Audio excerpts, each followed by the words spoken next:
Welcome back, my friends, to another episode of the Suited Kings podcast. Today, another special guest. We have the founder of the MSPT.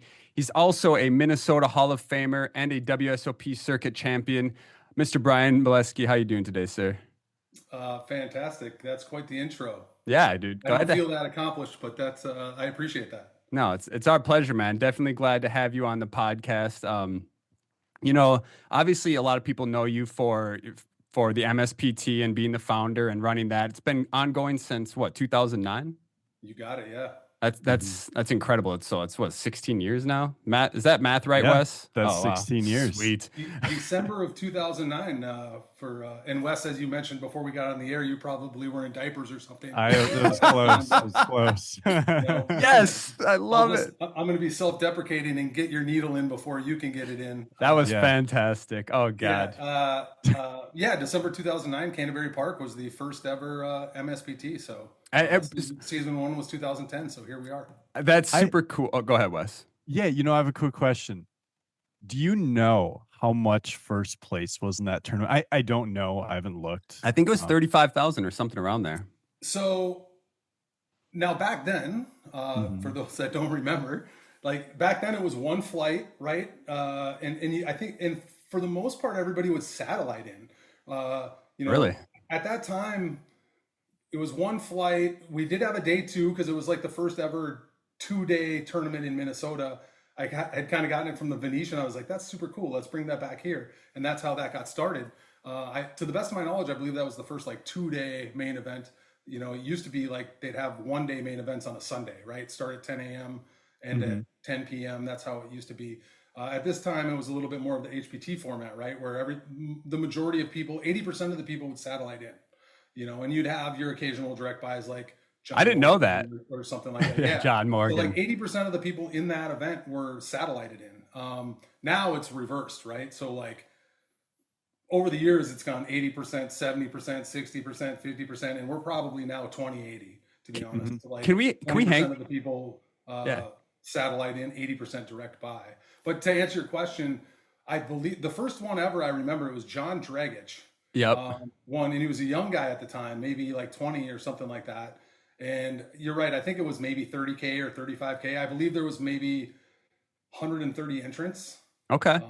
And sick brag, I think I final tabled that one. I was going to say, I see you have one MSPT cash on your record, and it was final table. That's why I remember it, because I originally built the events in the tour because I wanted to play those events up here, right? Those 2-day formats. But then, clearly it doesn't make. I am allowed to play in certain states, but it just wouldn't be a good look if I, went Ozturk and got super lucky and. Is that a needle at Umit? Is that a shot? I know you and Umit are good friends, so yeah. What's awesome.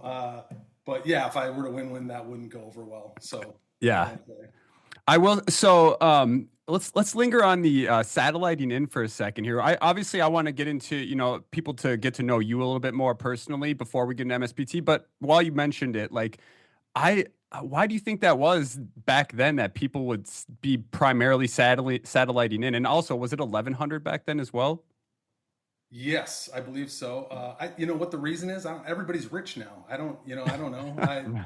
It's what it feels like, because I used to have to satellite into those as well. I guess that was just the nature of it back then. 1100 was a lot of money.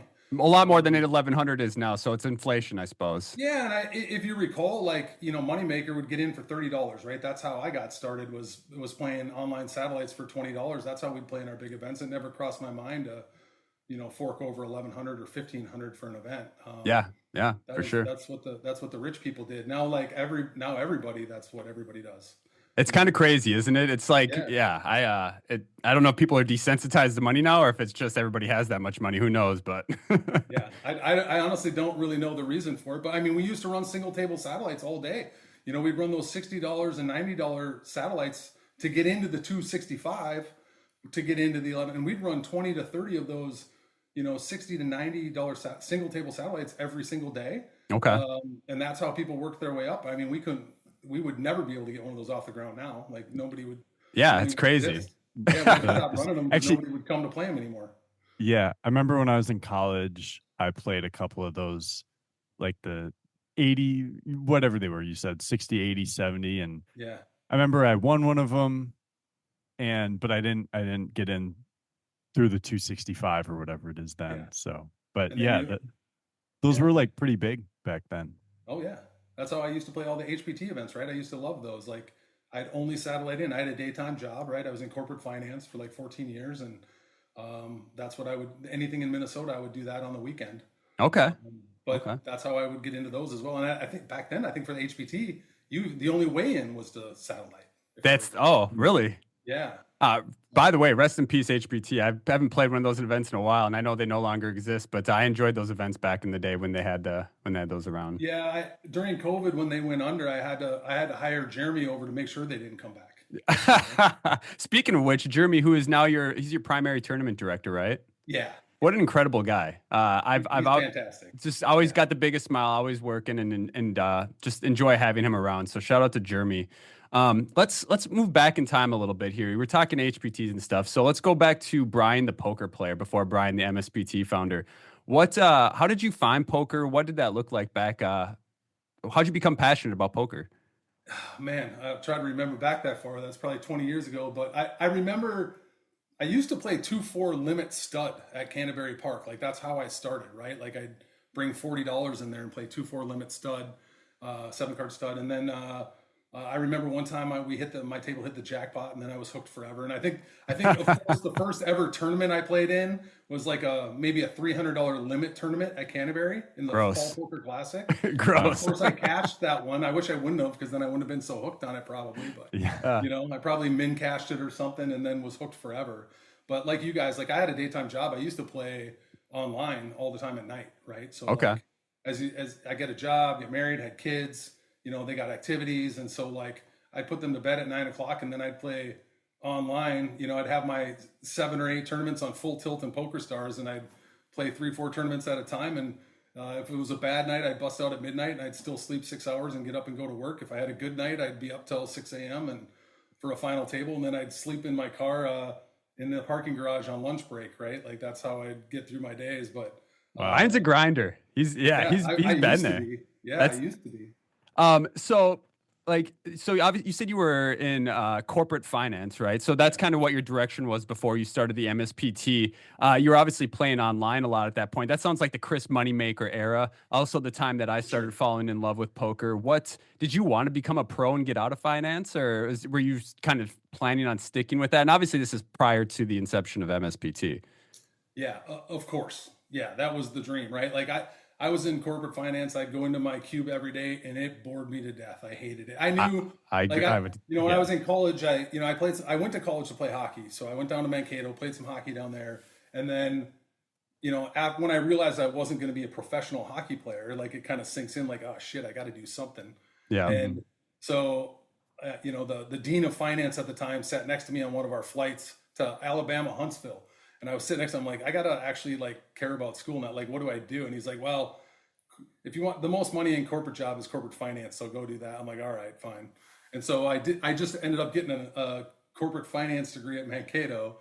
Okay. And got my first job out of high school, or I'm sorry, out of college, was Blue Cross Blue Shield. So I was and I knew like 6 months in, I'm like, I hate this. Like, I absolutely hate it. Doesn't take long sitting behind in a cubicle to know you hate Yeah, that but kind like, of, what are you going to do, right? So for like basically the next, I don't even know. I was ended up being in the industry like 12, 14 years. Every 3, 4 years, you got to switch companies to make more money, right? That's how it works. It's That's so what I funny. learned. It's Yeah, so silly, like but it's funny. every Yeah. 3 years, I'd go to a new company. And so over those 12, 13 years, I was probably at like 4 different places, right? And because that's how you get the bigger raise.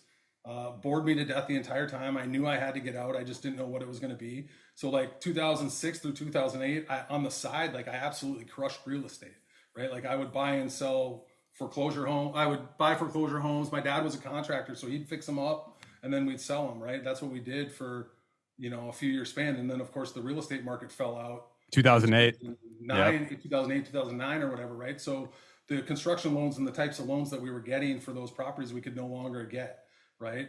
Yeah, the predatory loans, as they say, call them. Yeah, right.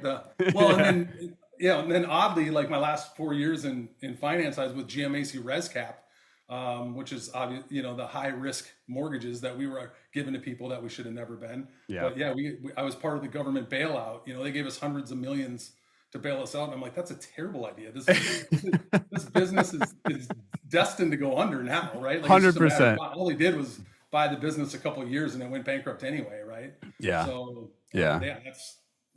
so over that time, like I said, I would go play poker, right? Because like, all right, I got my daytime job, but I got, you make enough to pay your bills, right? That's what my job did. That was the goal.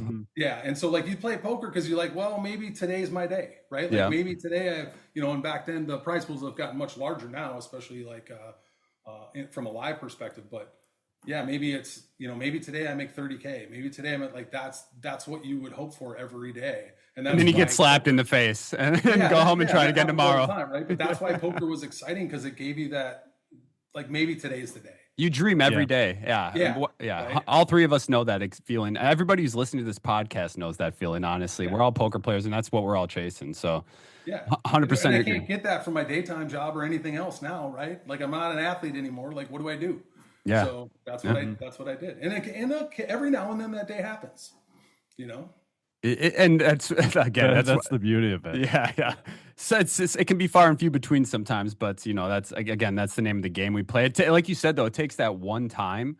Yeah. All of a sudden you're hooked and you're chasing it over and over and over. And then hopefully along that way, you're also studying and working at the game so that it happens more frequently. You know what I mean?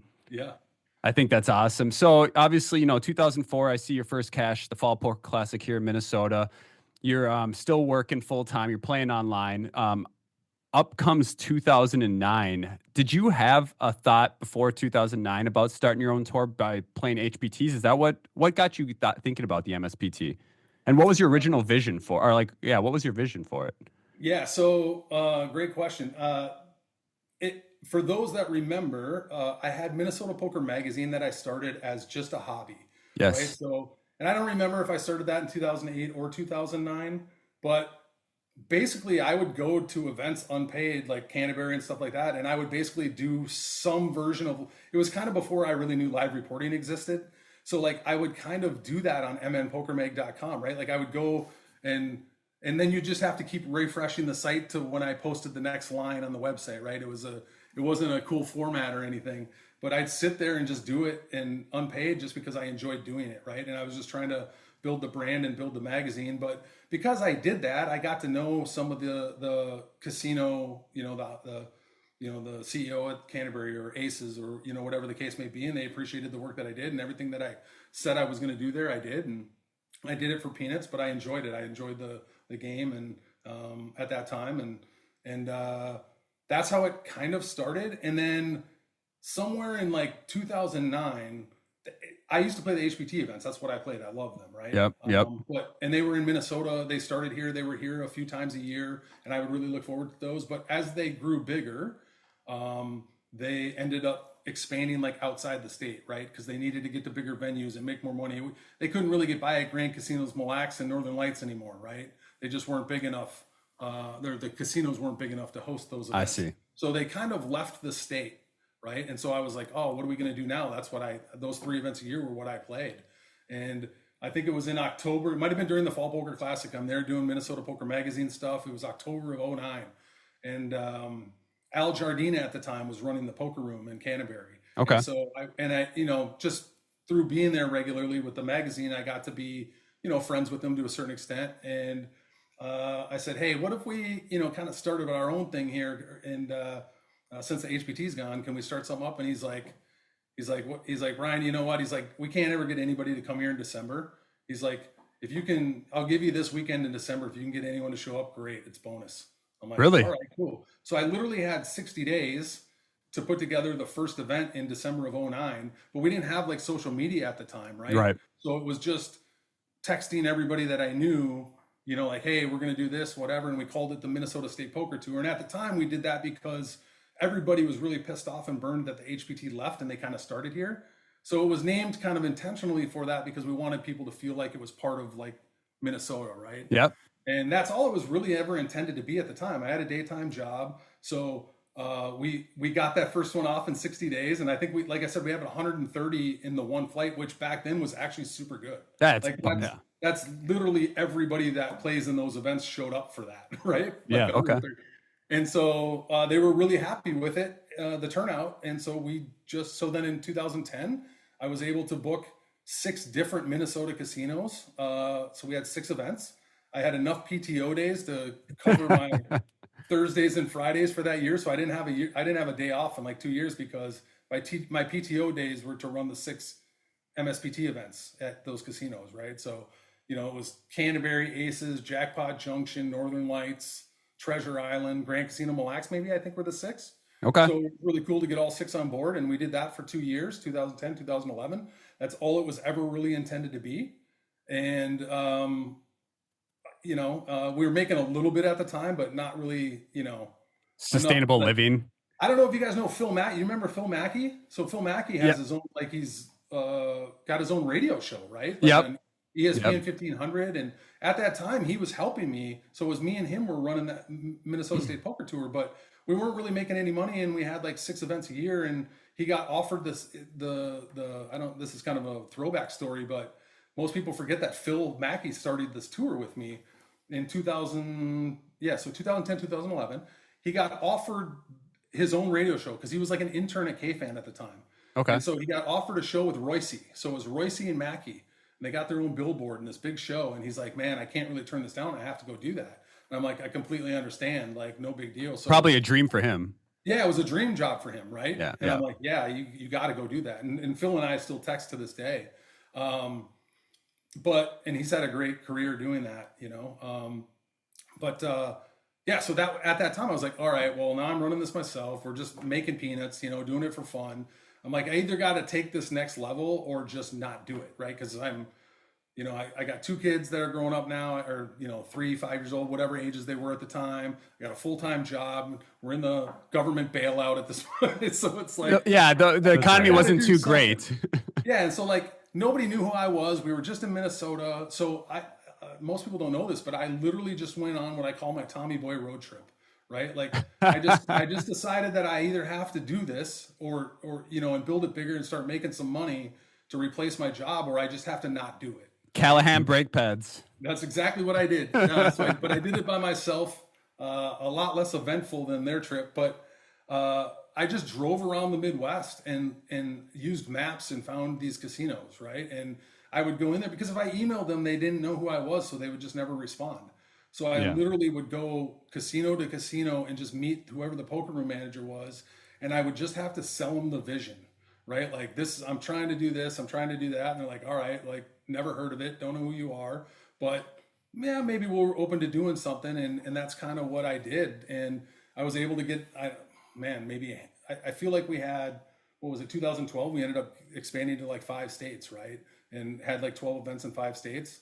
And that was just for me driving around the Midwest, rolling into every casino I could find. I didn't even know if they had poker rooms or not at that time, right? Because we didn't have access to all of that. So that's just what I did. And I just went and met the person and tried to sell them on the vision. And that's kind of the first break I ever got. It was September of 2011, right?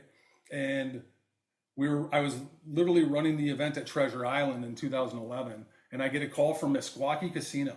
Right. And I had stopped there on my road trip, but they had the HPT at the time. Yep. Right. And the guy calls me, the GM of the casino calls me and he's like, hey, we're having some negotiation issues. Can you get here tomorrow? And I want to talk to you about bringing the MSPT down. And at the time we were just Minnesota, but some of the Iowa, some of the Wisconsin players had started to come in to play it. Right. So they had heard about it. Okay. And I'm like, yeah, sure. I'll be there tomorrow. So it was like Monday. I just called in sick and I drove to Tama, Iowa, and he basically offered me a deal I couldn't refuse. It was like, the first big deal that I ever got, 3 events a year, $300K guarantee, which at that time was massive. That's huge. Yeah. And for like a 3-year deal, I'm like, holy goodness. Yes. This is like all of a sudden things are clicking for you. Yeah. He just like made me this ridiculous offer that I'm like, yep, let's do it. One thing that stands out for you, Bryan, is clearly your motivation to move forward and to chase things that, like, obviously at that time you didn't know what to expect for the future. I mean, you didn't know where it could go, but the fact that you were staying motivated and, like you said, Tommy boying it around these states, trying to figure to get it going, and all it took was the vision to make it happen, and all of a sudden here you are, right? I think that can relate a lot with poker players who want to become better poker players or become professionals. Like, just have that vision and grind towards it. So It relates in both of those ways. Is this when you started making that first transition to the Mid-States Poker Tour from the Minnesota Poker Tour? That's exactly right. Yeah, like one obviously we expanded to 5 states, I think in 2012. So, we had to change the name at the time, and unfortunately, there's not a lot of great words that connect that go with MSPT, right? And at the time, we were still trying to, I wanted to, the one thing I've always, and I think you guys have seen this, right? I know how I got started, and I got started because the HPT left the area, to be honest. Okay. Right. So they kind of just left a gap of players that really wanted that style of an event. And I took advantage of that, right? So I started to build those events in that area.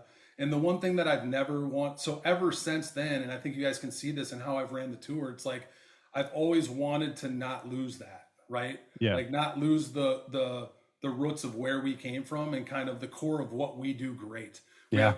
Like as long when we stick in the Midwest, like we crush, right? Like everybody loves it. Like we're never gonna have a You're bad setting records every stop, it feels yeah, like. when you start to fly around the country and you're reliant on other bases, it gets more challenging, right? Now your Yep. brand has to be bigger. But I've just never wanted to lose kind of the base of operations, and I've always wanted the MSPT to feel like it was home here, and like and not make the mistake that maybe others made that allowed me to get started and compete against them, right? And We then feel that. just- We as we players, just- we love that. yeah, and we just grew organically out. So you've got to, it's always that fine line, right, of kind of expanding and building the brand, but also staying true to your roots. And there's only so many weekends a year, right? It's not like, Facts. like there's only so many weekends. So if I want to build something over here, I have to I have to take something out at this point, right? Because we're running 30 events a year. You've got holidays that you can't go over. You've got certain big events. You've got the summer. We can't do anything in the summer, right, with the WSOP. So Yeah, it's kind of balancing all of those things. Well, now you've kind of integrated yourself into that at the Venetian and such, and we'll get more into that. But let's go back to one of my favorite. So I'll tell you my MSPT story, Brian. I was early 20s. When you won the Prior to that. Prior to Still that. 21. Yeah, I look 21, right? So it was. I know our listeners have heard this story before, but that's not the point I'm trying to get across. What I'm trying to say is that in the MSPT early days, so 2012, 2013, I think I played them at Canterbury, Running Aces, something like that. I think those are the stops that were available at the time. And you guys gave away diamond bracelets. Yeah. Do you remember that? Obviously you do. You brought them. But what, first off, was that really expensive to make those? And secondly, is that why we switched away from those? Because I'll tell you what, I'll never forget though, I put on my New Year's resolution for 3 or 4 straight years was win an MSPT bracelet back in like 2011 or 12, something like that. Yeah. That's funny you remember that. Yeah, that's exactly why we switched away from them. Okay. We had a jeweler here locally, a well-known jeweler, and they were fantastic. They were great to us, and they would build us these bracelets. But that was when we had 6 events, right? We had 6 events for a year, and they were cool with it, and they'd get the marketing and the advertising out of it. But they were doing so much of those bracelets by hand, right? That it just was a lot of labor. Mm-hmm. And so when we expanded to 12 events, they were like, all right, man, like we're kind of, we're giving you a deal on this, but now it's 12 events and then it's 18 events. They were like, too much.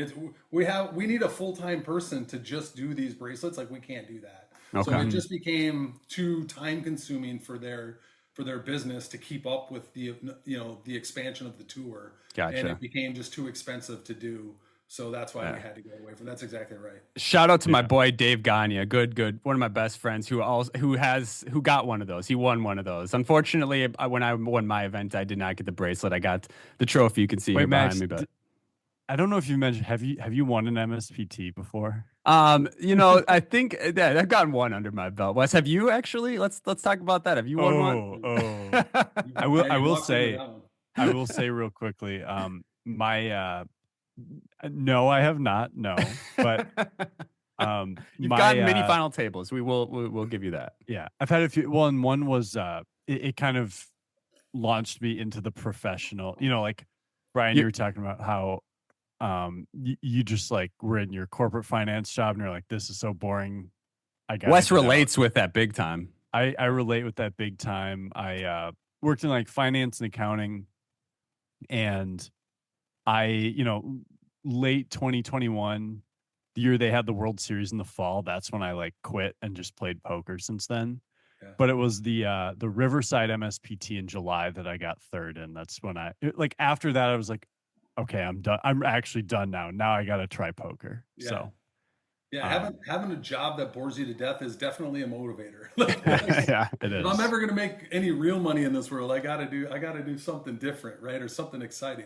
And by the way, back to Dave Gonya, I mean, I've always thought this, and I saw him running deep again the other day. I'm like, that dude is like the quietest, best player I've ever like come around. Like, I don't know how to. He's the most low key, best poker player that nobody knows about. If That's that makes just sense. well Like, said. No, that's literally well said. He's got 2 MSPT titles and numerous other titles that no one even, I mean, that knows about. It's yeah, he crazy. just like runs deep in everything. Like he's just so good, but like you just never like hear his name. If that makes, I don't know how to explain He it, but doesn't put himself out there, and he yeah, actually, I mean, we asked, I mean, again, he's one of my best friends. We hang out a lot, I didn't know and that by the way. we So yeah I'm we not saying I didn't know you guys.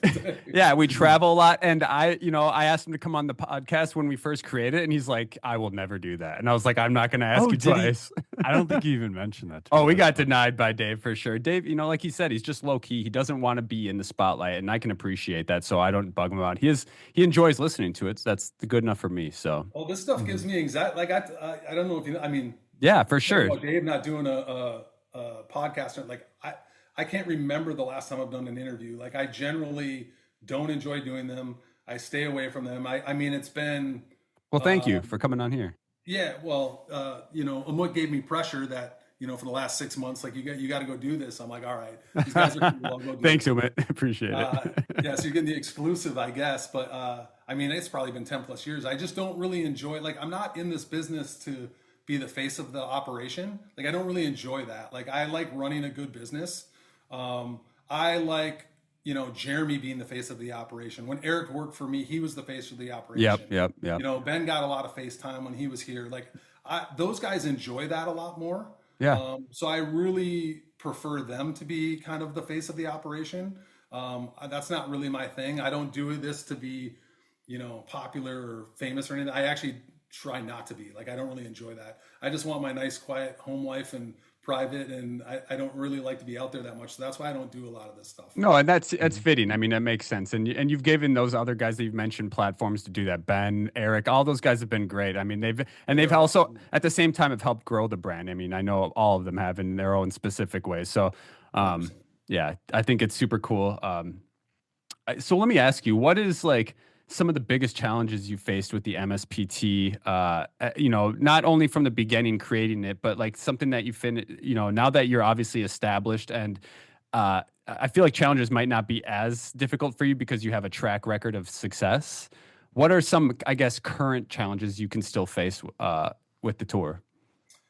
So I guess the transition we made from a business perspective over COVID was a pretty big deal, right? So most may or may not remember, prior to COVID, we were primarily just a marketing branding arm. That's all we were, right? So the MSPT was the brand, you'd come in to play it, but we'd have to be at places and we weren't as large at that time, like the fields weren't as big, so it wasn't as big of a deal. Yeah. But like, the casinos would staff the event, right? It was their dealers, it was their supervisors. We were simply just the brand. You were the brand, and then they would do the rest. I gotcha. And they would do the rest, right? And then COVID hits, and as we come out of COVID, so many of these places are like, well, everybody, I mean, almost everyone downsized their poker room. They downsized their staffing, and they just didn't have the staff to hand. And as our tour was continually growing this way, their staff was going this way. And that became one of the biggest challenges for us is like, okay, we want to keep running these events, but the casinos can no longer handle the crowds and they can't staff it, right? So then that's where Jeremy comes in, right? And the HPT had shut down. So it was like perfect timing because now I'm trying to find a way to staff these events for the casinos so we can keep our operation rolling and Okay. keep growing, right? Yep. And so I brought Jeremy in. He's very good and has a lot of expertise, and he's fantastic. He's the one who handles all our staffing, right? Like brings, we have a lot of events like at Ace is going on right now. I mean, I think we have 40 plus dealers that we bring in for that event. We have 5 or 6 supervisors, as you know, that are on site running that event because running Aces doesn't want to sacrifice their cash games. If anything, they're going to have more cash games because we're yeah, there, right? 100%. They have Yeah. enough staff. They don't have the staff to handle the pickup and cash games and 30 tournament tables. Okay. Right. So we basically take that pressure off of them now, right? So we handle the tournament entirely. Their staff handles the cash side entirely. Our dealers don't really touch cash, and vice versa. And it's just been it's great in that regard. They get to fill their casino, but they don't have to bring on 40 dealers year round. Like, to have to pay for that year round is very, very challenging for a casino and not cost effective when you're talking poker, right? So this is kind of a win-win for everybody, where we can staff everything. We bring temporary people in for 10, 12 days, and then we're all gone. I remember that transition when you guys Yeah. started bringing in your own dealers. And I'll say, you know, I love a lot of those dealers. I've built relationships with them, and I see them at every stop now instead of just at the stop where they, you know, their home casino that they worked at or whatever it might have been. So I thought that, I mean, I remember when that transition happened, I was confused at first because I was like, I didn't, I was like, wait, all of a sudden MSPT has their own dealers. This was strange to me. You know, being a player from before. So that's obviously a big change, and that's what created probably the most challenge for you adjusting to that, or? Yeah, I mean, that's something that I had never dealt with before, right? Prior, like I said, I wasn't even a marketing major or anything like that out of school. I was a business, you know, finance accounting guy like you, Wes, like, and so kind of learning all of that, and there's just so many rules and regulations on getting everybody licensed, and you know, even getting vendor licensed with the MSPT and dealing with all those things that people don't see. Having to learn all of that from scratch was certainly challenging. But now we're in a position that very few tours can offer, where we are turnkey, right? So like we go to the Venetian, they staff. I love that. We're the marketing branding arm for the Venetian, right? We go to Running Aces or Firekeepers is kind of one of those combinations, right? Where a lot of their dealers and supervisors, they really enjoy getting the experience of running the event. So they want to be involved with that, but they don't have enough people to handle the whole thing. So we'll bring in a bunch of dealers and a bunch of staff to supplement what they have, right? Yeah. So we can either do marketing, we can supplement what you currently have. You know, we go out to Bally's in Colorado, we bring them 10 or 12 dealers. They don't need 40, right? Yep. So we supplement what they have because they also want to run the event. They enjoy that, right? So you guys kind of work with them to kind of figure out what they need as well, and you kind 100%, of yeah. okay. Yeah. So like we'll either be just marketing and branding, which we have a couple of those locations. We'll help them supplement their staff so they can still work it, right? Yeah. Or we'll just take it over entirely. We'll run the whole thing entirely, and it's kind of leaning more that way now because they like the convenience of just handling their cash room. Okay. Right? So like, you know, Potawatomi is a good example where they give us the event center. Here's the space. Here's the tables. We take over everything and run the whole thing, right? I was there, by the way. I love that stop. Wes and I are both Running there. Ace is very similar, right? Where they have the staff. They do a great job. By the way, that renovation's unbelievable. Like, I haven't seen it yet. I'll see it this weekend. I'm excited. It's if you haven't seen it, like I can't stop staring at the TV. Like you can see it across the poker room. Doesn't it look like they're preparing for when sport? It looks like a sports book, you know. Yeah, it's amazing. It's absolutely beautiful. I love the new setup of the bar, like because they opened up so much more room because now the bar is on the back and it's still a great long, beautiful bar. And so, anyways, that's props to Aces because I think it looks amazing. By the way, to the listeners, Running Aces, Canterbury, again, if you're not aware, is our Minnesota card rooms where MSPT is hosted. Yeah, absolutely. I forgot what we were talking about again.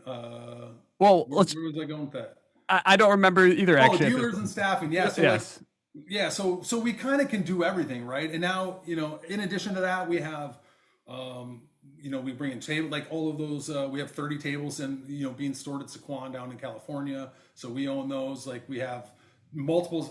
Our events have gotten so large. We have multiple poker chip sets now. Seen those that we can utilize through casinos if we need to. And by the way, that stuff is all audited and regulated, right? Okay. So anything that they need, we can adapt to. Like we even go to, as you guys might know, like Ameristar East Chicago. They didn't even have poker there, right? Mm-hmm. But if they have the space, we can run the event, right? So that's what we do there. So that's kind of how we've evolved in the last few years. Wes, do you have I got a question here for you, Bryan, but Wes, I didn't want to give you a moment if you have something lined up. Well, I guess I was just going to transition that to talking about, you know, the new brand, the Major Series Poker Tour. I love that. And Max, if you had Major another series of question, poker, the tour. Yeah. the tour, yeah. The two. Max, That's if right. you had another question, go ahead. But I wanted to kind of get the vision for that. I know there are going to be like these 5 major stops and whatnot, but what's kind of the Yeah. larger scale vision for all of that? This is actually my question will align perfectly with that, Wes. So I'll ask the question and then Bryan can continue on all of that together. But it's like obviously you got this new branding going, you got some big new events coming up in the future. What is the direction and sustainability right now of the poker economy, and do you see that continuously growing from where it's at right now? Wow. I always think that it can't get any larger, but then time and time again, we continue to our fields get larger and larger, right? Yeah. Like Hmm. I'm like even this last week, the amount like I used to go to running aces events or Canterbury events, and I'd know 7 people at every table, Yep. right? Yep. Like and that's in large fields, like even in huge field, like we might have 400 players in a field, and I would just know so many people. And the last week at Aces, or the last 4 or 5 days, the fields that we've have, and I honestly hardly recognize anybody. Like it's crazy. Like I might know 1 or 2 people at every table at most. It has changed a lot, and I'm like, where did all these people come from? It's unbelievable. Hmm. And so that's really exciting. That I so many people that I've never seen before are out here playing. There's so many people that I would expect to have been there. That like we just broke a record and had 1,300 plus players in Minnesota, and there's so many players that I'm used to seeing at these events that weren't even there the last 4 or 5 days. Yeah. Right. So I guess I can't really answer your question other than I would have never thought it would keep going, but it keeps getting bigger and Yeah, bigger. especially And after COVID, right? yeah, and I think I definitely think, as we move forward with this vision, that we have some opportunities here to build some events even larger and larger. Because you look at what happened this last weekend, right? So we had a big $400 event at Aces. We had 1,300 plus. At the same time, 6 hours from us, the circuit was running a very similar event in Elgin, right? Yep. Yep. And I didn't look at what the numbers were, but I know they draw huge there, right? So I'm assuming they were really good as well, if not the same or more. Maybe Wes, you can tell me.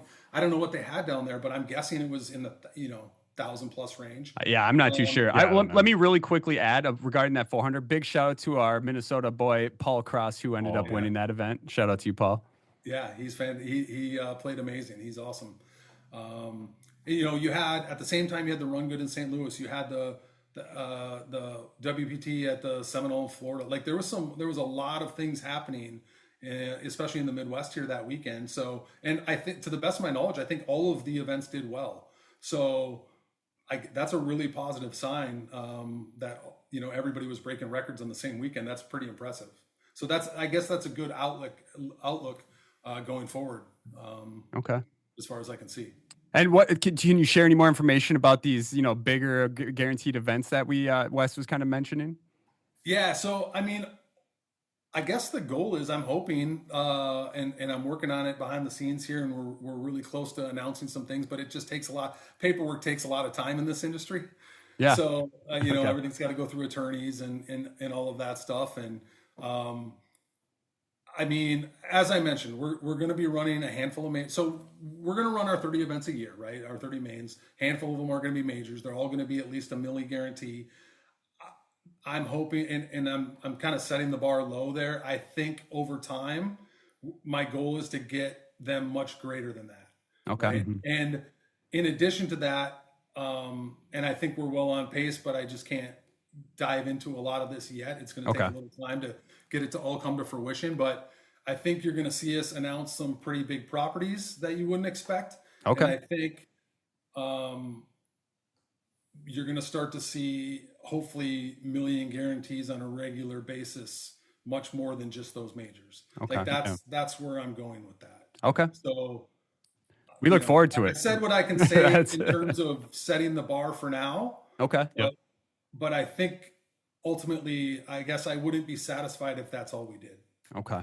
Gotcha. Bryan, Wes, did you have something again? I was also going to ask, do you foresee any tournaments that are going to be at a higher buy-in level? Like, I think we've had the 2,500 high roller at Running Aces before. Is there ever going to be anything like that at these stops? So I don't have anything like that planned for now. So like our bread and butter is, I'm kind of loyal and true to the demographic that I would be, and that was 1100, 12. You might start seeing some 1200s. It's going to be 1100, 1200 in that. It's, by the way, it's hard for cashiers hate the 1110. By the way, Yeah, because, I bet. because I the do change. too. In So do we. Yeah. So do we. yeah. So and again, those are some of the things you learn from an accounting perspective when mistakes get made on the change all the time, right? Okay. Mm-hmm. So some of those things there might be some minor adjustments in that regard as we go forward, but and will we have $1,500 events? A little bit more, possibly. Okay. Right? And some of that is just because when you're drawing thousands of players, you have to find a way to limit the crowd a little bit, right? Sure. So anytime you raise a buy-in, it goes, whether it's a 10% difference or, whatever math you want to make up for purposes of this. It decreases numbers. Yeah, it decreases numbers that we can handle, right? Okay. Because we only have so many dealers and we only have so much space. Okay. So that's certainly possible. I don't have anything specific at this time, but my goal is to always keep it in that range. That's what we do well. That's our demographic. And we just want to be the best at that. Okay. So I do get asked regularly about the $2,500 events. It's not that we're not opposed to doing it. It's just that our turnouts are so great for the 1,100 range that you would have to find the time to do the 2,500, but we don't really want to sacrifice the 1,100. And then the couple of times that we've tried to throw in the 2,500, albeit at not like ideal days, right? Because it might be a Wednesday, Thursday versus a week. I believe it was a Wednesday. Huge difference. Huge difference. But they haven't drawn significantly, I guess, where I would be satisfied with it, right? Yeah. So certainly not opposed to doing it going forward. I'm not going to say we're not going to ever do it, but it's just, like the way that we run our business is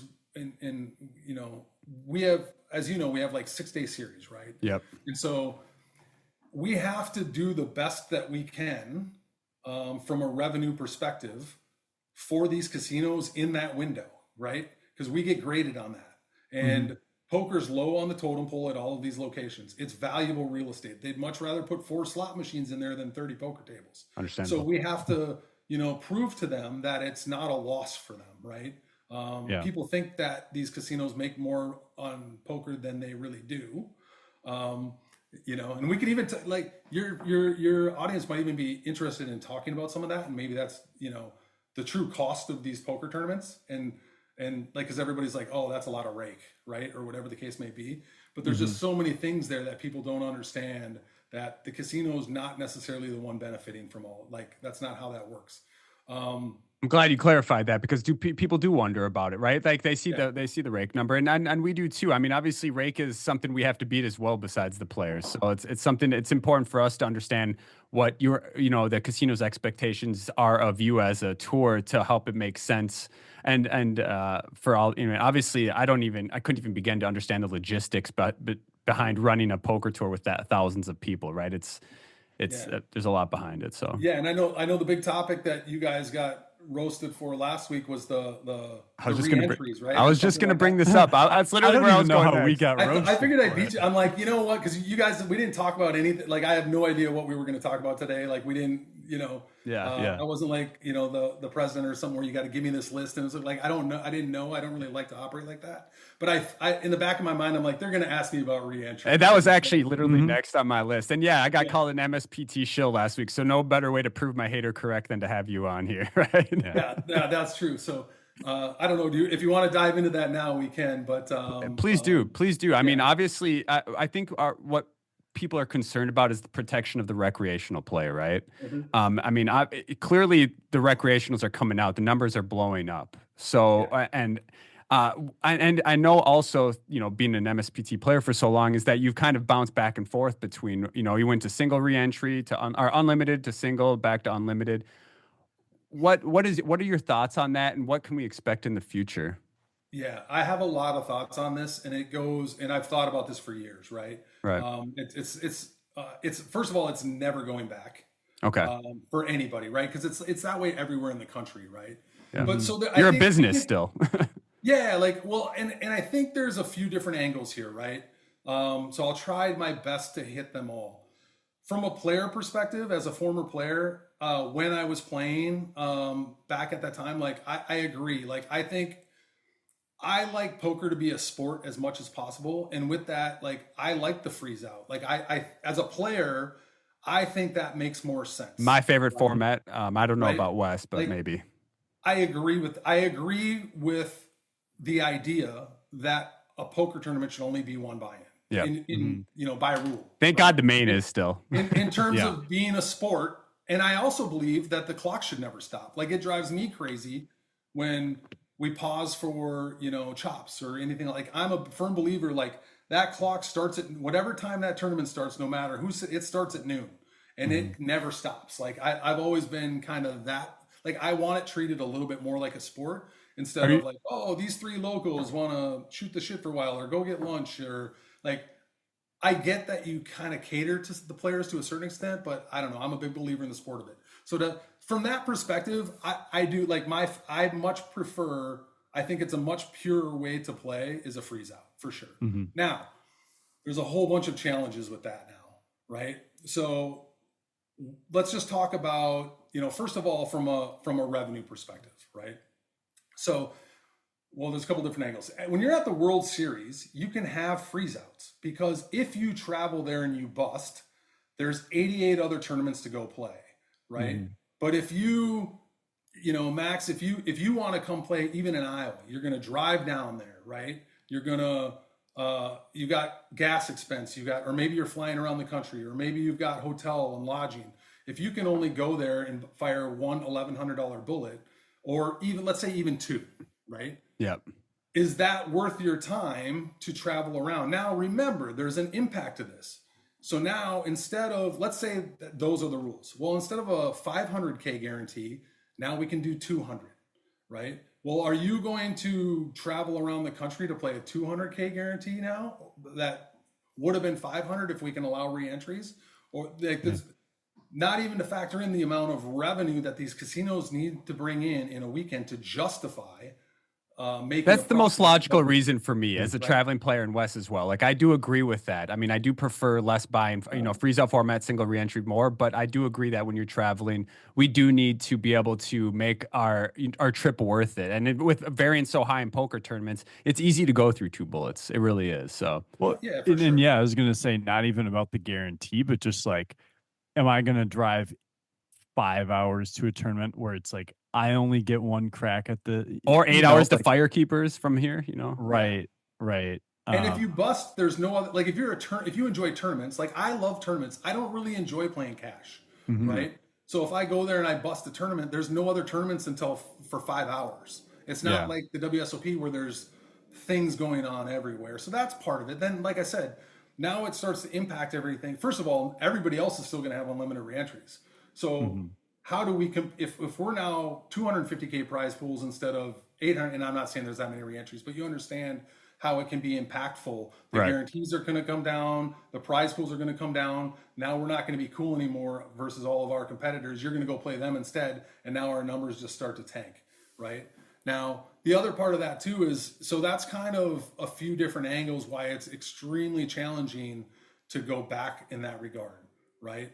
But then also, like what most people don't realize is these casinos pay a significant percent to the state on a tax basis right off the top. And people don't think about that, right? So the least percent that any state pays on an entry fee is 22%. Oh wow, per entry fee. Wow. Yeah, so they're taking $222 or whatever. Let's say there's $100 entry fee, $22 goes to the state at a minimum right away off the top. I don't know math. Not 22% of the 1,100, but of like the revenue, the rake. The All right. rake. Yes, I got you. Okay. The rake. Yeah. I was going to say that otherwise I'm an idiot because that goes to the prize pool. So slap me right now. That's all right. Continue. Yeah, so let's say hypothetically there's $100 entry fee. Well, 22% goes to the state, right? Right off the top. And that's the cheapest state. So Iowa is 22%. Indiana is 40%. So when you play at Ameristar East Chicago, 40% of that entry fee goes right to the state right off the top. Well, you can see that doesn't leave a lot left, right? Wow. You still got to pay, dealer hourly rates. You got to pay supervisor day rates. You've got, all of these different things that are built into there. That's why it's really challenging. Like, people don't understand that the majority of that money is gone before the casino gets it. They have to pay the state off the top of every entry fee. And the lowest is 22% that I'm aware of. Okay. So I did not know about that. I mean, that's a lot, obviously. Illinois is 30%, right? So it's like every state has a different percentage. And most of that was always, those revenue percentages were probably intended for slot machines because the revenue is so much greater. But it's one flat rate, so you have to apply it to poker as well because that's revenue. And you can see where that's just good. So when people are like, oh, we need lower rate, I'm like, man, like, it can't work like that, unfortunately. So like, if we're going to run a $100 tournament and it's, $20 rake on a $100 tournament, they're not making any money on that tournament. By the time they pay the state and they pay the staff, like, what are they going to net $5 an hour on every, like, it's so little that it's just not realistic to, in some of those instances. So like, when we got, as a tour, we have to get they care about bodies, right? So they don't necessarily care about the revenue, the poker revenue. They really don't care that much about that, but it's about how many bodies are you bringing into the casino, because that translates to everything else, right? Okay. So the majority of the places that we go, Firekeeper is a great example. Some of these places, they care, like, their pit game action on an MSPT weekend is the greatest of the year for them. And whether they win or lose or not isn't necessarily important. The casino, I mean, right? The casino doesn't necessarily care on it. I mean, they want to win. They're in business to win, but people come back if the players win, right? So they don't necessarily care if they win or lose in their pit that weekend, but they care that the amount of traffic or the amount of turn that they have in their slot machines, right? I gotcha. So that's what's important. You bring a lot of that in. We bring a lot of that in, and that's why they like MSPT. It's not because of the poker revenue, because that's minimal in the grand scheme of things, right? Yeah. It's how many boots are in their casino, how much traffic are they getting in their pit games and their slot machines, right? Like, that's what really matters. And so if we start to do things to decrease that, then these tours all become irrelevant. Okay. I appreciate they don't exist, right? Then and you want to go play for 150 grand on it. Like, you're not going to go down to, like, if it was back in, December of 2009 and first place was 30,000, you're not traveling for that. No, right? And I'm exaggerating a little bit, but like, if first place is Firekeeper's 290,000, guess who comes? The entire country. You can't miss it, right? That's what attracts you.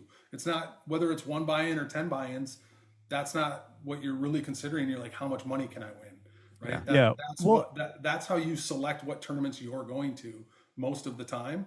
And so if we're not competitive in that regard, then we just don't exist. Yeah. What do you got, Wes?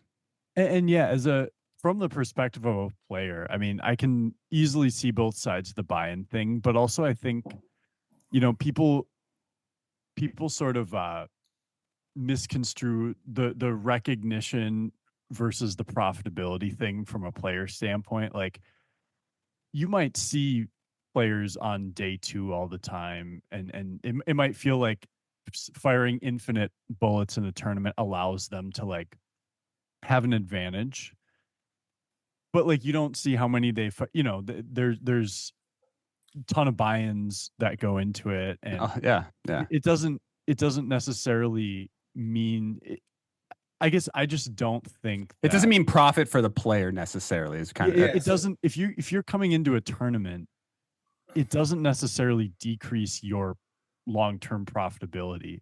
It increases your player pool size, and there might be some good players that are going to more frequently be on day 2 now, but there's also going to be so many more buy-ins in the prize pool from both players that are professionals and players who are just have a lot of money and maybe are recreationals but want to just keep firing, And so it's something that even though I'm like a 4 buy-in type of guy, but it's never bothered me that, like, other me too, unfortunately. It's interesting because you always hear 2 arguments, right? And it's kind of like, this is the example I'm going to give, and I'm just making this up on the spot, so I hope I don't screw it up. But, like, you know how Minnesota Twins fans hate the Yankees, right? And you're always like, well, why do you hate the Yankees? Because they buy all the players, right? Well, why are you always mad at the Twins? Because they don't spend any money, right? Mm-hmm. So it's kind of the same thing when you think about like poker buy-ins and the people that complain about the unlimited reentries to a certain extent. I don't, from my experience, I don't think there's any significant evidence that people buying in more often hurts the recreational player. I would actually argue they should be rooting for it, because I think a lot of buy-ins can certainly translate to more perceived success in terms of cashes. I'm not gonna Yes. I'm not gonna deny that, but I don't think that it necessarily translates to wins, that it impacts the record. Like, we have far more recreational players winning our events for far greater money than they would have otherwise. That's well articulated. Perceived Then- success. than the pros, right? Or like, and that's why, like, I think, you know, Blake Bond is one of my heroes, right? Because people will argue, well, he buys in so much, so is he really that much of a winning player? But the thing that he does so well is when he does get there, he closes. He does, Like, right? Yeah. he doesn't finish worse than third, right? Like, there's a significant talent to that, right? And that people don't understand. So I would like, so I guess ultimately I know, I get it, because I'm a player too, and I, trust me, I don't want to buy in more than twice. Like, I don't feel comfortable doing that. That's how I am. But it doesn't bother me at all that these other players are building prize pools. And if anything, I think it's helpful to me. If you're smart about it, they're punting more often. And does it, I think, here's what I think bothers people. And this used to bother me this way too. I used to play a little bit more of a tighter style, right? Mm-hmm. And when I only have one buy-in, I want bang for the buck. I want to play 10 levels. I'm going to get there on time. I'm going to play 10, 12 levels. I'm investing my $1,100. And I really want to feel like, even if I bust later on, that I really got this day out of it, right? Mm-hmm. When you have guys in there that can re-enter multiple times and they're firing away, that causes people anxiety that don't want to buy in again, right? Because they just, I'm like, he's going to punt it to me 8 out of 10 times, but every now and then he's still going to get there, and I'm going to lose, and I'm going to be mad about it because he busted my king in days 3, and like, I don't want to have to play like that. Right? But what people need to understand is that's going to give them a better chance at winning. Right. So like, Yeah. I would argue it's far greater for everybody to allow reentries than it hurts the recreational player. But I completely understand, as being one of those people, why that would cause me anxiety that people can play like that. Because I don't want to have to play a pot with those people. Like, if you're not wired that way, it's challenging to play a pot against Blake Bond because it's so much pressure. Yeah. Right. Mm-hmm. Or these guys that Riker that play aggressive. yeah. But like I said, I think overall, you know, and not that I'm going to convince anybody that feels differently than me about this, but I've really come around to think that it's not as bad for the players as the recreational players. And if you feel that way, like, if it does bother you, I think the solution is to just play satellites, right? So like, if it makes you uncomfortable that these people are buying in and building the prize pools, well, if I just play a satellite and only play in the main event if I win a satellite, well, now I'm not so monetarily invested that it's going to bother me to play against these guys in that moment, because now I only lose $265, right? Yeah. Whatever the case may be. I think mentally that might be an out for those individuals, is to go that route, versus, you know, only wanting to fire one at 1,100 or whatever the case may be. And I don't know. I haven't entirely thought this through, but that's how I have. And I know I'm speaking from the business side of it too. Well, right. But I think people will think, you know, he has a financial bias towards it. But Right. I mean, you obviously have a care towards it as well. I mean, you know, you want to make your players happy as well. Wes, go ahead. I know you had something to say there. Oh yeah, I had a few thoughts. Yeah, I mean, I think it's true that it's like, if you think that these players are just kind of punting it on day one and trying to get luck, you know, buying in until they just like spin up a really big stack, that's good for you on day one. Like, it may increase your variance, it may cause you to bust out in some silly situations, but like, in the long run, it will give you more of an opportunity as well. And therefore, from a financial perspective, that is helpful in a way. Yeah. On the other hand, I definitely can understand the frustration of, like, you know, someone who maybe is like a lower stakes online grinder, plays, you know, these are their big tournaments, and then they see like the, these names who are final tabling, whatever. And, they might look at that and be like, well, yeah, like if I had unlimited reentries, or it's like if these guys only bought in once or twice, they would never have that. Um, and so I think from a recognition standpoint, I can see the frustration, but I think from a profitability standpoint, it's like Very I well said. actually think it's a better thing. Um, I think it is a better thing. The only downside being like, yeah, a guy like Josh Riker is almost always going to be on day 2 because he's, going to keep Blasting trying. away. Yeah. Shout Yeah. out to Josh as well. Shout out to Blake as well. I will say, Oh, by the way, Josh just won yesterday for 290. at night at I 10K. saw that. I Yeah. saw that. He doesn't He's win, doesn't crazy. he win? Let's be real. But This is incredible. I kind of want to end the final thoughts on that is that, like, for me personally, there's room for both. I want freeze outs. I want unlimited rebuys. There's a place for both of them. I want the main event to stay a freeze out. I don't mind MSPTs being unlimited rebuy. I mean, you can cap it at 5. That's fine. I'm just kidding. But no, again, there's a time and a place for both of them. There's online sites that do freeze outs only. I love that site. But then there's also, ACR, which is unlimited rebuys, which gives me the opportunity to play much bigger prize pools and hit a much bigger score and stuff like that. So as long as I have both, I'm happy. And I get to pick and choose which ones I want to play. So, and that's also an option. So Yeah. any final thoughts on that, Brian?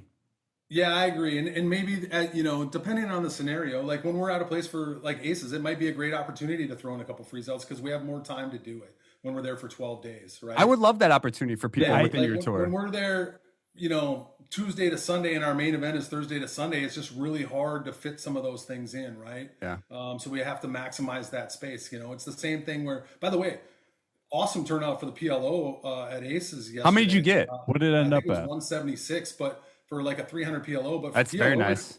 Like we've been running PLO, like same thing, right? Like we don't love to, from a numbers perspective, it doesn't make sense to do it, right? But we have to do it because there are that certain niche players. Like if we run a PLO event, we'll get 50 to 60 every time, right?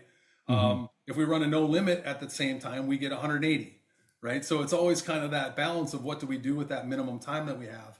But last night that PLO turnout was fantastic, and that's exciting, And when we have more time, if the freeze outs do well, then we would absolutely do that. Yeah, I think that'd be, if I don't know what it'd be, but if you had like a $500 freeze out on Tuesday, Wednesday, or whatever day it is, during those series when you had the week and a half, I think that would be good. I mean, I know I'd go play that for sure. Yeah.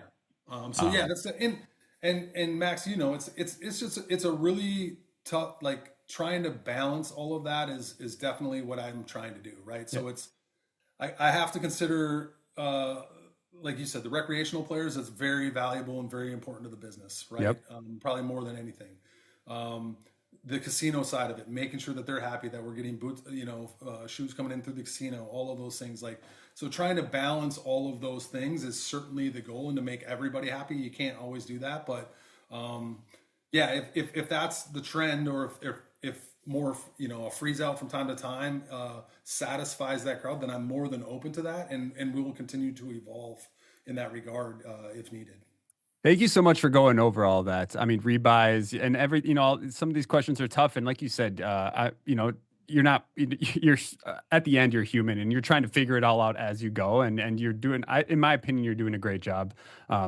Yeah. So and there are some of those subjects, like it doesn't, like there's no way to have 100% correct answer, right? Like, right. Because there's negatives and positives to both sides. Yeah, correct. So, well, Brian, what I love doing with these interviews is we get in our Discord and we ask our listeners and Discord members if they have some questions for you. So if you wouldn't mind, I have a few questions from our from listeners / Discord members for you. Discord members. Got a slur today. Let me pull up the first one here. Bear with me as I kind of get to that. Okay, scrolling through, because by the way, guys, if you're in the Discord, go ahead and join in there. We got a link in the description. Yeah, it's blowing up as per usual. But okay, first one, and this one I really wanted to ask you regardless. This is from Mr. Mike Puddinhead. He says, I don't know how to make it a question, but it would be cool if they streamed final tables again. Is that a possibility? I know obviously I'm sure you've been asked that for years and years, ever Yeah. since, Eric's been gone. So is that a possibility in the future? I will mention before you answer that, when I did, Wes, I'm going to mention again, I won an MSPT. My whole family Just got to watch me win it. yeah. Watched every hand I played, and it was very special for them. And they, they all talk, they talk about it on holidays and stuff about how much fun they had watching me, play that tournament and win it. So it was a big deal for them. What are your thoughts on that? Is that a possibility? People forget I used to stream that final table myself back in Did the you? day. Okay, I was Yeah, unaware. like and then that's why I brought on Eric, because he could help. He was the only other. I saw him posting some videos, and I was like, I thought I was the only one in the country that knew how to run this table, and I saw him doing it out of his house or something. Okay. And so I called him. I didn't know who he was, and I called him like, you know how to run this table? I'd rather have you do it than me do it every time. And so that's how. I had that's no how- idea. Okay, Yeah, that makes that's sense. so. Then Eric came on to help me with that, and he did a great job at that. So. For sure. To be honest with you, like the stream is so much work, and it's so it's expensive and it's challenging. So like the places that have like a stationary stream, like the Venetian does now, right? Or the Lodge in Texas, or a couple of different card rooms down there, or A lot of people are doing it for sure. yeah. When it's stationary, it's so much easier because it sits there. It's not in a trailer getting bounced around across the country overnight for 10 hours. Like we have so many events now to tear that thing down at 3 a.m, get it to the next stop by Tuesday, to put it up for a gaming commission and get it approved. We also have to get the space approved at all of these casinos. We have to, set it up, tear it down, and then I got to get somebody to drive, because I don't want to do that anymore. I don't want to drive it around the country with the trailer. It was just so much work and so much time. And at the time, it would work like 75% of the time. That's right? probably one of the bigger issues, the But then technical side of it. It was Don't it bend was the fun. cards. I remember that. Like you cannot heal. It became like not fun to run the final table because it was just so stressful on whether it would hold up or not, right? Okay. And then it would go down, and now we would take more heat for every 15 minutes it went down than I would just not running it, right? So it's like people complain if we run it and it doesn't work perfect, and then less people complain if we just don't have it at all. It's a great amenity. It's a great thing to have. I'm not saying we won't ever do it. Okay. I've been in discussion. I just don't want to have to deal with it. The other, and like I said, there's a pretty significant expense for it too. So like that's got to come from somewhere. Right. But we can't raise rake or we get yelled at. So like there's different things that, and then again, you have to get it approved in every state, right? That we go to. And if we're in 15 states, I got to get it approved in 15 states. I see. That was something I was unaware of. It's not just you got to have camera coverage, right? So like that camera coverage, in order to have appropriate camera coverage, we'd have to put it in their poker room. Well, then what do we have to do? Well, we got to take out tables that are stationary tables in a poker room to get appropriate camera coverage. Well, if we're going to run it in an event center, which is more ideal, well, now we have like event centers don't have gaming appropriated camera coverage. Yeah. Right. Mhm. So that has to be added. Well, there's a pretty significant expense to adding those cameras in event centers. Right. That's why a lot of these places don't ever want to use their event center, because it's $100,000+ to get it wired for security for cameras. I gotcha. So to go through all of that and then get to the next stop with, driving from Colorado to Minnesota. And now our events are getting so large that we were getting to the point where we couldn't even start the final table till midnight. I mean, imagine having that thing in Michigan, right? And the final table starts at midnight, but we don't want to run into Monday because people have daytime jobs. And that's kind of our tour, is so they don't have to take off of work. Right. That's what we've always been. And I've always been so resistant to going to Monday, for that reason. Okay. And so now when we start that stream at midnight now, and it's done at 4, like nobody's watching at midnight. Right. Mm-hmm. So we had really huge viewership. We would get 10,000 unique viewers. That's massive in that industry. Right. Yeah. If we started at like 7:00. Yeah. But by 11 p.m. we had nobody watching anymore because they all went to bed. So nobody would ever, and as you guys know, once you get 4 or 500, it can be hours of the slowest play of all. That's when it really always stalls a lot, is that 3 to 5 handed, and it can take hours and people get bored with it at that time, right? Mm-hmm. So I'm having discussions about having certain events have it. That But would be a good, good way to start it at least. I and what's mean, nice too is the Venetian does it now at every event. We're there a yeah, handful of times. So like yeah. those will all be streamed. That's amazing. And that's done by That's a Poker great Go. start. Yeah, and it's stationary and they're the best, right? Like they have all the best cameras, all the best everything, great commentators, so that's fantastic. There are certainly possibilities of maybe a Potawatomi or something like that where we can add. But the problem is if I add it at 2 stops, then everybody's mad if I don't add it at every stop, right? I mean, well, they might hear this and understand the logistics. I will say, so we can continue moving on. I will say that, like, obviously, it's clear to understand why it's very difficult for you to do that. I do hope that, in some sense, the investment will be worth it for you guys to do it because I know everybody I've ever talked to wants it. Because also, I'll just say that people want to have that moment where they're the poker star, Yeah. we'll call it, or whatever it is. It's their moment to shine. You know what I mean? So I think it creates that for them as well. And I appreciate you answering that honestly. So Yeah, and that's just two what more it is. quick things on that. Like in from a business perspective, like we love, like it's awesome. Like it's a great amenity to the business, right? Yep. Mhm. We'd certainly love to have it versus not having it. But the bang for the buck, like our attendance isn't less if we don't have it. It Yeah. doesn't impact attendance, right? And so and obviously the reason we stopped doing it originally was COVID, but then Dish didn't bring it back because of the bang for the buck environment. It had nothing to do with, who can run it or can't run it. It just financially for the business just doesn't make a lot of sense. That being said, if I were going to do it again going forward, I would make sure that every property had their own table. Okay. So it stayed there, right? And they Mm-hmm. would store it. Like they'd have to tear it down, but I would have their people do it. And I would have it stored on site because hauling the, like, You made it clear it's difficult to travel with that it's thing. full of electronics, right? And Yeah. and if you can put it in a trailer, but if you've seen those things like bounce all over the place, right? And then you got to tear it out, and Have you it's seen the roads after a yeah, winter and we're tearing this thing specifically? down at 2, 3 in the morning after 6 full days. Like that's no fun. So that's what I'm looking into at this time is if we do it at certain stops, and I'm not promising this, but it would be more of a stationary table that is branded for that specific property that stays there so it doesn't have the wear and tear Okay. or the time involved and the expense involved in moving it around. Well, thank you. Thank you again for answering that. The second question one here is a very good one. This was asked by Chris Jones. And this has kind of been a very big subject after the last year's World Series of Poker main event, where they had the GTO wizard pulled up on a laptop next to it. But Chris asks, I'd love to hear his thoughts on game security. Are there any changes ahead? Most of the rest of the world has moved towards slide dealing instead of pitching because of some recent incidents with recording devices on the table. Should we hear MSPT consider it or any other, should we consider it here in the U.S. essentially? Because obviously that's kind of not an American thing yet. Yeah, and that's a really tough question for me to answer, and I'm not going to give a great answer. Jeremy is much more versed at this stuff in Okay. terms of rules and what's currently happening in the industry. Okay. I will say this. So, like, I am certainly not an expert on any of that. So when I know that I'm not an expert, I pay attention to the, whether it's Savage or what are the other tours doing in that regard, and then Yep. we will adapt accordingly. I like right? that.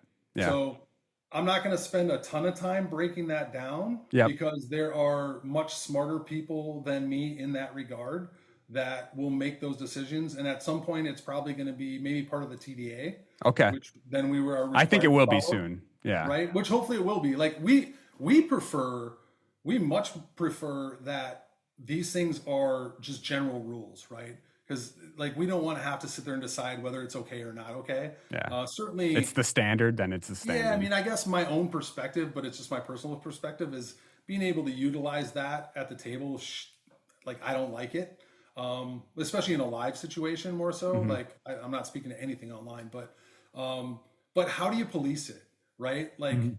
it's kind of like people come to me all the time and be like, oh, that player. Oh, this is another thing we could probably talk about that I've never discussed. like that player shouldn't be allowed to play in MSPT events because he owes Cheats. 100 grand to certain players, right? And it's like, We know first a of couple of all, those names. yeah, like, like I'm sure that's the case, right? We're in that industry, but we can't be, we can't be in that position, nor do I want to be in that position to police it, right? Like who's allowed in and who's allowed out based on the things that they've done, right? Like we're more likely, like if somebody murders somebody, like we never complain about them playing in poker tournaments, but if you owe somebody 10,000, I wouldn't want to sit by him. right. People like, but ultimately what people need to understand, because I've had people come, well, you should ban him from your tournaments, but like what people don't understand is like we have literally zero authority at any casino. Right. So like anybody who plays in our events is, unless they've done, and we have a couple, something extremely like Deadwood, South Dakota, we had that little fist, that I don't know if you guys were around for that, but we had the fist fight, tables knocked over, the dude headbutted the tournament director. What? And so like that guy is banned from MSPT, and I send his name to all of our casinos. Please don't but ultimately, if they let him in, I can't do anything about it. Oh my gosh! Security flows through the casino. Okay. Right. Okay. Like we have no pull on that. We have no say on that, and we're not. Right. That unfortunately we just can't police that.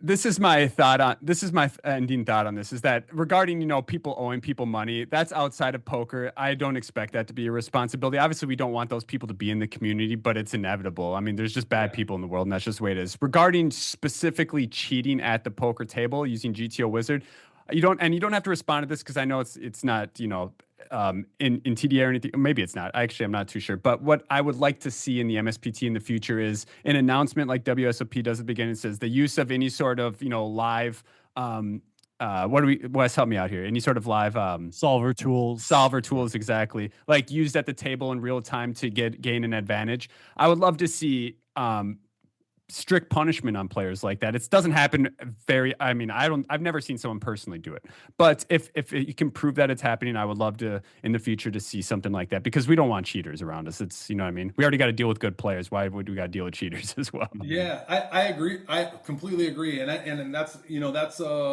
that's some good advice. And, I'll certainly I'll take that to Jeremy and ask him what his take is on that. And if he's cool with announcing something like that. My only concern is, like when we're running the tournament, Jeremy can punish people from, an orbit or certain things within the tournament, but ultimately, like, let's say somebody's using a solver. So like, what should the punishment be? Right. So like Jeremy can, he has the authority to like create penalties within the tournament. Yep. But he has no authority. Nobody in MSPT has any authority within a casino to like kick somebody out of the casino or ban them from the casino. So we would have to call security, and they're going to be like, we have no idea what a solver is. Just a 50 orbit penalty. Right? 50 orbit. It's such a tough spot, right? Because it's like, we'd certainly agree with you, and we certainly will clearly, right. This. We have the authority to enforce it with penalties. Right. Within the tournament. But we don't have the authority to like ban or kick anybody out. And people think that we do, but we don't. I'm glad you made that clarification. Yeah. And I mean, as long as you guys could find, and again, I don't expect an answer from you now, but bring it up with Jeremy. And if it's something that we can work towards, it's obviously just better for your business. It's better for us as players. So it's a win-win for us. And to the best of my knowledge, I have not heard of this being an issue. I mean, maybe you can correct me if I'm wrong, but I haven't heard of any complaints about this happening in MSPT events. I have not either. And Jeremy is generally because I got my phone under the table. Vibrate.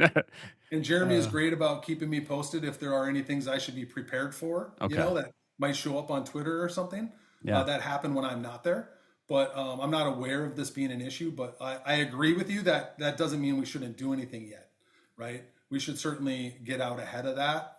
And I like what you said. Like even just announcing that is a great idea, because then that gives us like, hey, warned you, and now here's your penalty. And even if it's an orbit or 2 orbits or whatever, or 50, whatever Jeremy deems that to be. Now again, I can't stress enough, we don't have the authority to ban anybody or kick anybody out of any specific casino. That's their own security team, and we'd have to get them involved for that to happen. And they'd have to agree to it. But I agree. We should get out ahead of that and at least set it up that Jeremy can give orbits and it's expected. Bryan, thank you so much for taking the time to chat with us today. We have one reoccurring question that we ask every interviewer, and this is going back to Bryan, the poker player. Okay, Okay. is poker a feel or is it a science, or is it an art or a science? Excuse Art me. or science? Both? We've gotten all the answers. Okay, do you care to articulate it all? Well, from a science perspective, I guess I'd say math, right? Yeah. I mean, like you're making decisions based off a 60% probability. So like, I guess to me, that's the science of it. Agreed. But then there also is certainly, the players you're playing against, how they play. Blake Bonin. So I don't think it's a either or. I think it's I think it's a combination of both that can make the best players. I love it. Right? Yeah. Awesome. I hope I mean, that wasn't a direct answer, but that's how I feel. I think it's both. That We've had answered it for sure. All sorts of answers. Yeah. I had a quick idea, so it'll only take a minute. Why don't we all? Nobody ever gives me just business ideas, that I should implement that cost me money. So go ahead. No, this is for right now. Let's all make a prediction on what the total turnout will be for the MSPT main event this weekend. Okay. Can I ask? I don't, because my brain. What was it last year? Do you remember either of you? Or the last time? I guess it's 2 years ago. Because I think it was not, because Running Aces was renovating. I think it's been in like the 800 range before. Actually, no. Last year, I top 90 got paid, and I got 93rd. So that was annoying. So it was something in the 800s probably. So you're gonna hate my answer on this. I tell this to everybody because I get asked this question all the time for every event. Yeah. I don't guess because I can't win, right? Because I've learned years ago that if I say a number that's too low, that's everybody true. says, well, why, and they all have in their mind what they think a number should be, whether it's rational or not. But it's why did you take a number that's so low? Right. And if you guess super high, if I'm trying to set the bar low so that if we exceed it, then that's great. Like, okay, this is what your thought process should be. And then if we get over it, great. But if I set the number too low, they're always like, well, especially to the casino, like, well, why did you pick why is it so low? You don't have any faith in the business? We can appreciate if I say a number that's too high and we don't get there, then everybody's like, well, this turnout sucks. All right, Wes. I have to get it exactly right. All right, Wes. Let's take care of this for Bryan here. Yeah. So as two players who will be playing in the main event this weekend at MSPT at Running Aces. By the way, guys, this is coming out Thursday, the day 1A of the MSPT main event at Running Aces. $1,110 buy-in. It is going to be incredible. The action is great. The structure is great. It's a huge turnout with a huge first place prize and great payouts all the way throughout. So Wes, what is it? I'm going to say 904. I like it. It goes up and over. Can I just take the over, or do I got to get a number? You have to give a number. You know what? We should have people in Discord each give their number too. Yeah, if you're in the Discord, let's hear it, and maybe we'll give out some swag to whoever gets closest. But I don't know. We got to be careful giving out too much free shit to people. But all right, I'm going to go with 968. Okay. All right. I love it. All right, guys. I'm hoping for the over on both of those, though it is hard to know. Yeah.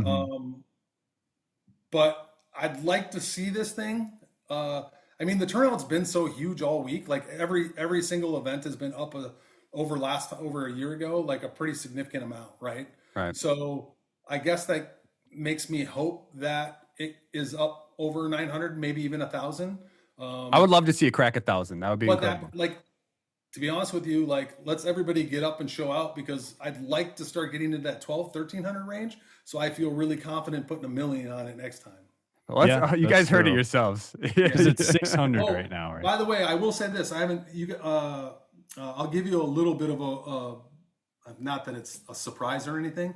I'm not going to announce the other ones, but our first major will be at the Venetian. It'll be we announced the dates yesterday, but it's going to be more specifically the 1,600 event.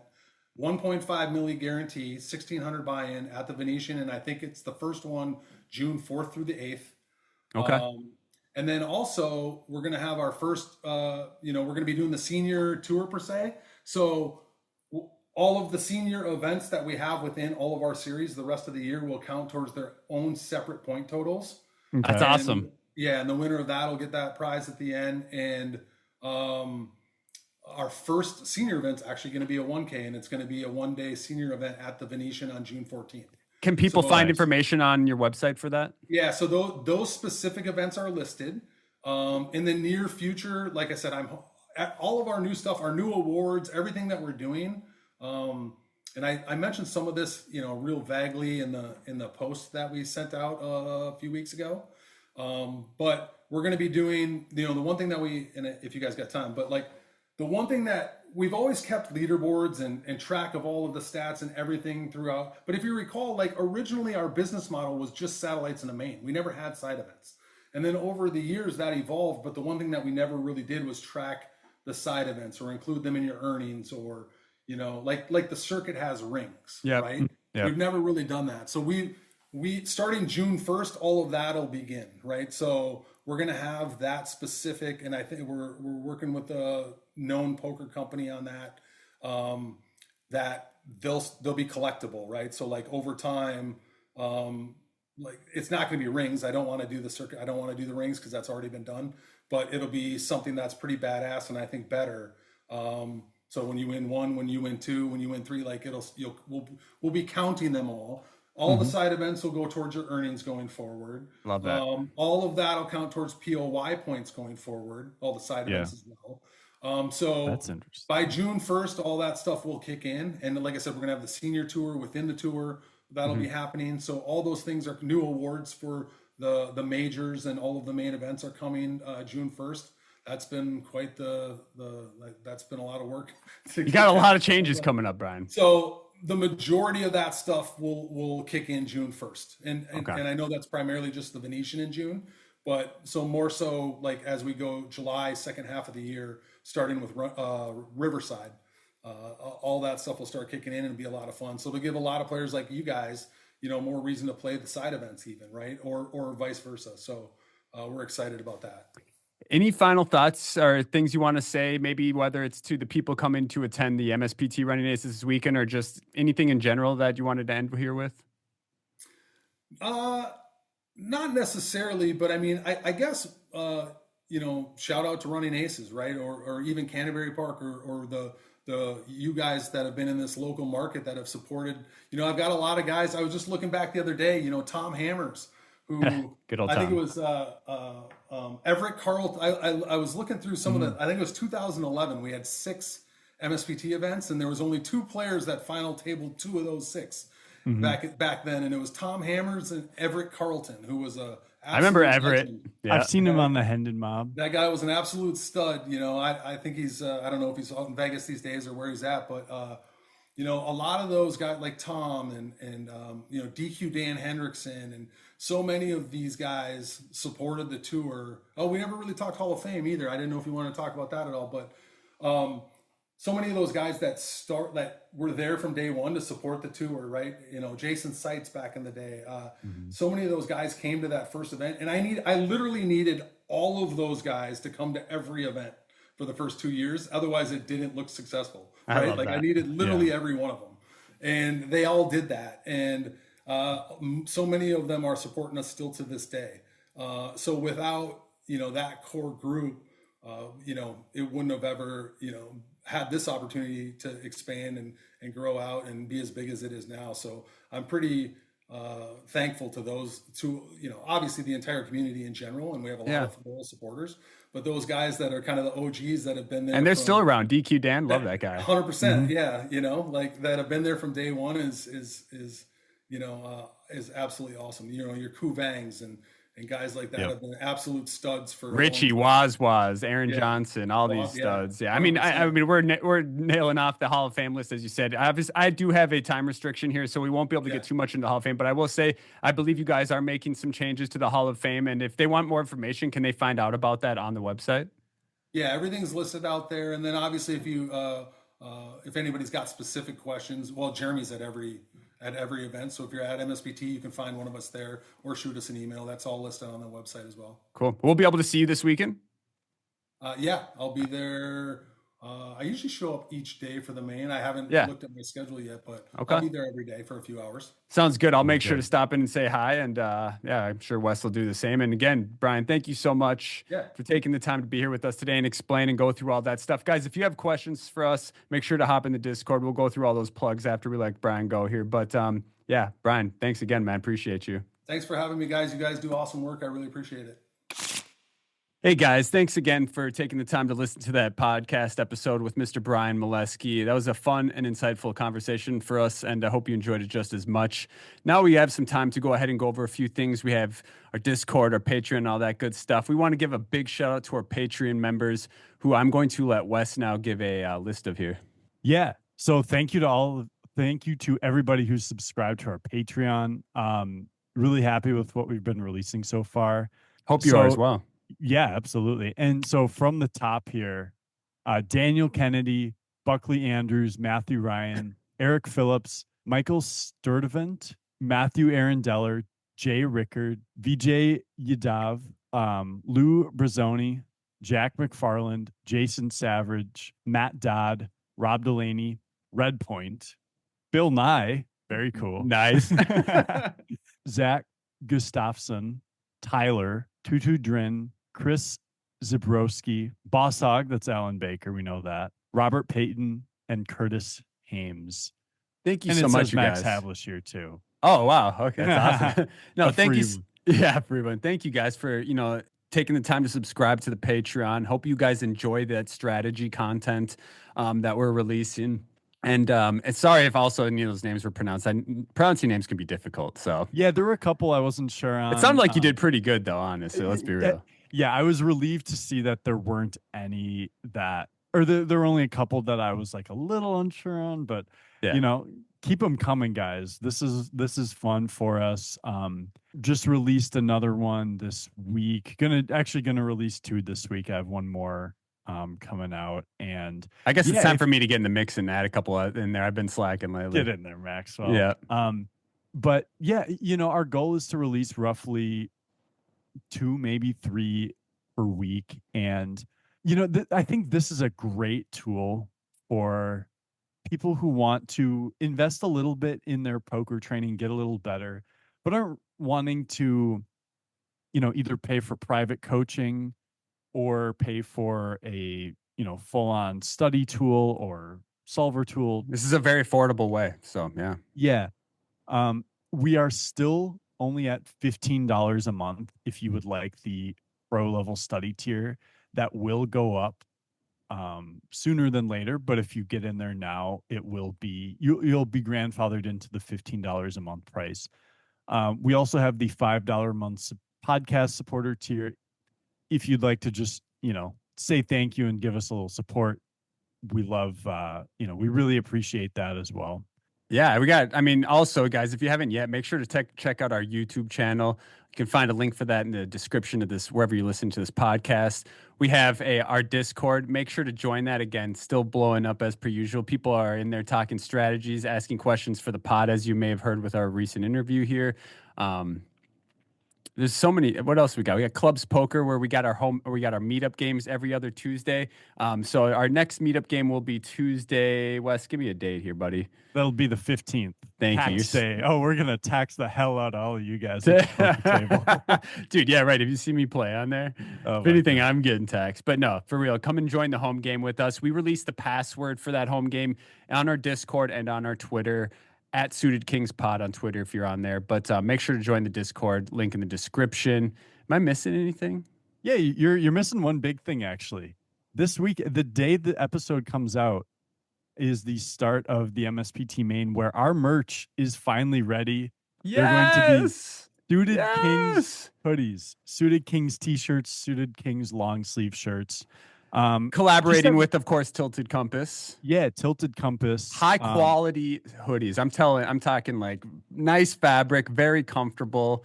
I don't ever put mine through the dryer, by the way. I don't know if you do, but I like keeping I'm surprised that you even wash it, honestly. Oh, here we go. Here we go. But yeah, we we've talked about it for a long time. Suited Kings merch is finally here. And I mean, it's just going to be, if you know, they have a website, Tilted Compass has a website, but if you're at an MSPT, just go up there. It's right at that table with all the MSPT gear. It's going to be Kyle and Britta, Yeah, both make great sure to say hi to people. them. They're incredible. Yeah. So we're excited to be working with them. We only have a few colors available for each right now, I think. Yeah. If there's a specific color you really want and it isn't available, absolutely reach out to us and we can, you know, see if they can get that going for you. I believe right now for the hoodies, it's black, maroon, and gray. And We should have all sizes too, whether you're a big guy, big girl, little guy, little girl, whatever it is you are. We should have sizes for you. So don't sweat that. And I'll make sure to put the description. I'll make sure to put the description in the link of the wherever you're listening to this to the Tilted Compass website. So you can purchase it either online or again, if you're going to be at the MSPT Running Ace this weekend, we'll have some there as well. So Wesley, that was a great episode. I had a great time here chatting with Bryan with you. Hope everybody has a good day. Wes, anything else you got? no, nothing specific. The usual middle finger as you say nothing specific. Well, I can appreciate I can appreciate that. All right, guys, on to the outro theme.